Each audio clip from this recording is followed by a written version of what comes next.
Power buildup ఒంటికి పనికిరాదు నాయనా. తలక దెబ్బ తగులుతుందనా హెల్మెట్ వేసుకున్నావు? నవ్వే వాళ్ళందరూ ఇప్పుడే నవ్వుకోండి, ఎందుకంటే తర్వాత బాక్స్ బదులు కొట్టబోయే హీరోని చూసి మీరందరూ బెదిరిపోతారు. నాకు ఓటమి లేదు. ఇది సాధ్యం కాదు. సాధారణంగా చేయలేం. ఇందులో దూకితే ఎముకలే మిగులుతాయి. నేను ఈ సాహసాన్ని చేయాలంటే నాకు నా కొత్త స్పీడ్ మిషన్ కావాలి. ఏంటి ఐరనింగ్ బోర్డా? గంతర్, నిజంగా నువ్వు మేధావివి.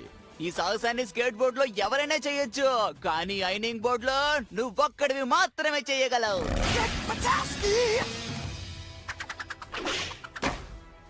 అయిపోయాను. అమ్మా చిరిగిందా?